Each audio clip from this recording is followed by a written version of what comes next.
New Mind itu apa sih? Pertanyaan ini muncul kebanyakan dari sahabat yang baru bergabung dengan channel Bossman. Istilah New Mind aslinya hanya pembeda dari cara berpikir pejabat pemerintahan yang berkuasa dan politikus yang selama ini memainkan perannya di kancah nasional dalam 15 tahun terakhir. Orba sudahlah, dilupakan. Jangan pernah beri peluang Orba bangkit lagi. Itu usang. Pemikiran reformasi 1998 ternyata juga tidak membuat bangsa Indonesia menjadi negara superpower dalam 20 tahun ini. Dan politik parlementer saat ini hanya membuat politikus serta penguasa serta oligarki yang bermain yang menjadi kaya dan menjadi makmur. Rakyat kebetulan pinter muterin ekonomi di bawah. Ya, faktanya dari dulu rakyat memang autopilot. Semua ini tidak akan pernah membuat Indonesia berdaulat penuh. Tidak akan bisa membuat Indonesia menjadi negara superpower mengendalikan dunia. Tidak akan. Karena itulah berpikirnya politikus dan pejabatnya hanya membuat rakyat sekedar menyambung hidup, ada makanan di piring rakyat. Beda dengan New Mind. New Mind punya rencana besar, membuat Indonesia menjadi negara pemenang, bangsa yang disegani dan menjadi negara superpower. Menjadi negara superpower itu harus dilepas dari pemikiran pertama adalah hutang dari negara lain untuk kebutuhan rutin pemerintahan yang tidak produktif serta bergantung pada mata uang asing. Ini harus hilang. Jadi untuk sekian kalinya kita uraikan apa itu New Mind dalam Mardigu Nation. Mardigu Nation adalah cara bernegara New Mind. Kita jelaskan ada 3 wilayah cara ekonomi bernegara. Kita belah 4 cara melihatnya. Kiri adalah sosialis, kanan adalah kapitalis, atas dan bawah sekarang. Atas ada elitis, bawah akar rumput. Dibagi 4 ya. Dan dalam 3 wilayah ekonomi, kiri atas adalah sosialis elitis, kanan atas adalah kapitalis elitis. Lalu yang di bawah atau bottom of pyramid disebut akar rumput. Kaum New Mind menomorsatukan akar rumput, menomorsatukan bottom of pyramid,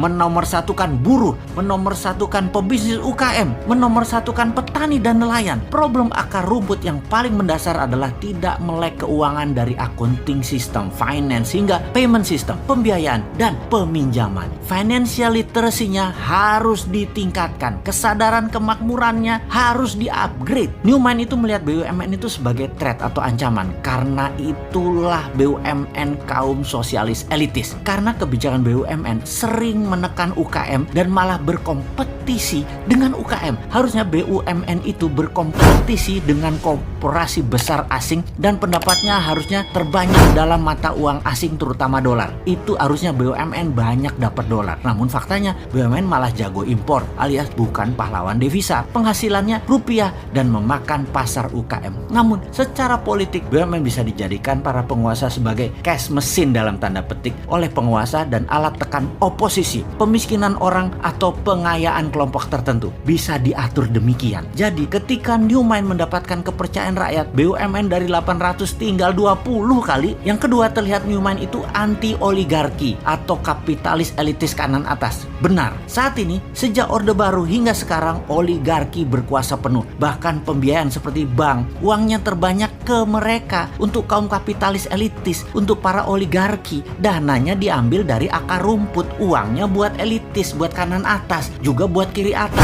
Sementara akar rumput kalau meminjam bunganya besar, harus ada jaminan. Jaminannya bisa 2 kali lipat dari nilai pinjaman. Lalu lama lagi keluarnya. Sistem old mind selama 7 presiden tidak membuat Indonesia menjadi negara superpower. Mana hasilnya? Bahkan minta 3 kali kesempatan berkuasa lagi. Mana hasilnya? Lalu yang herannya oposisi tidak juga jenius solusi ke depannya. Jadi baik incumbent, partai dan kelompok pendukung incumbent dan oposisi tidak akan menghasilkan Indonesia sebagai negara berdaulat. Kalau kayak gini melihatnya, semua mendem. Old mind tidak akan paham perang dagang, perang ekonomi, perang biologi yang sedang dimainkan globalis dan dimainkan oleh non-state aktor tersebut. Kemudian climate warfare yang akan dimainkan globalis selanjutnya, mana ngerti sampean. Juga sisi perang Tiongkok Amerika versi 2.0 yang baru lagi yang akan dimainkan, seperti harga komoditi dunia dimainkan. Old mind bakal gagap aja. New Mind harus ambil kesempatan di masa pemilihan raya ke depan, karena yakinlah, karena mereka semua tidak paham para old mind tersebut. Action old mind akan menambah hutang dari 6.000 triliun saat ini, di akhir jabatan 2024 garansi 10.000 triliun, garansi, nggak usah dianalisa itu mah, yang akan membelenggu Indonesia dalam jangka panjang. Untuk bayar hutang aja kita harus ngutang, bisa-bisa jadi fail state kalau gayanya begini, negara gagal. gagal kita. Anggap saja bunganya 5% setahun dalam dolar lagi. Maka 6.000 triliun bunganya itu 300 triliun setahun. Bayangkan, bunganya aja sudah 20% APBN. Lalu pokoknya bagaimana membayarnya, wahai menteri terbaik di dunia versi negara peminjam utangan? Jawab dong. Lalu apa yang terjadi kalau rupiah melemah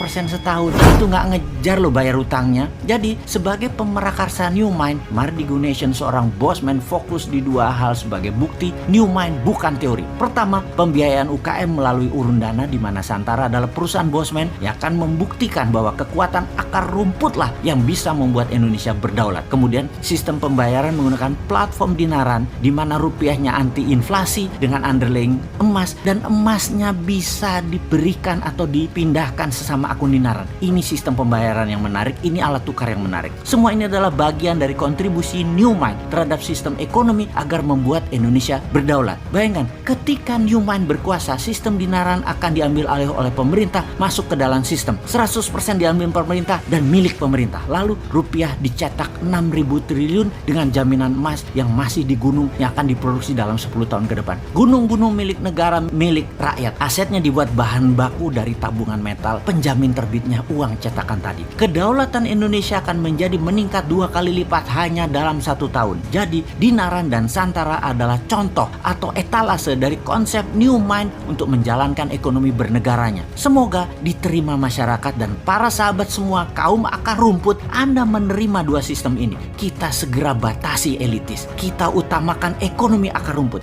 Jangan dibalik, akar rumput dibatasi, elitis dibebaskan. Gimana sih kalian ini bernegaranya? Tempe bener sih.